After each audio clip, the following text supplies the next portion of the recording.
జాతరకు మా బోనాలు నేలపాలు చేశారు, మా బోనాలు రోడ్డు పైన ఎక్కించేటట్టు చేశారు. ఇది మేము వార్నింగ్ ఇస్తున్నాం, ఖచ్చితంగా వినాశకాలం, ఖచ్చితంగా అరిష్టం జరగబోతుంది. మాటిచ్చి మాకు వెహికల్ పాస్ ఇచ్చి మాకు అన్ని ఇచ్చినాక అదే వెహికల్ పాసు పనికి రాకుండా ఒక చెత్త కాగితంతో సమానం. ఇవాళ జోగిని శ్యామల గారి బోనం, అమ్మగారి బోనం కూడా ఇవాళ అదైపోయింది. తను అక్కడ కింద పడిపోయింది. నిశక్రాంతి జోగిని నిశక్రాంతి కూడా ఎంటికలు గుంజడము, ప్రతి ఒక్కరు, నేను కూడా అక్కడికి బోనం తీసుకొని వెళ్ళాను, నెట్టడం జరిగింది.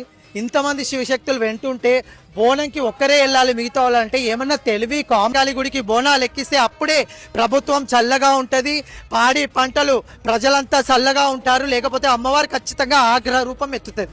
శ్యామలాదేవి కూడా ఇవాళ సృహ తప్పి ఆ మైక్ల ముందల ఒర్రలేక ఆమె కూడా కింద పడింది. జోగిని నిశక్రాంతి, రాధిక గారు ఇంతమందిని చాలా అసభ్యంగా చేశారండి ఇవాళ.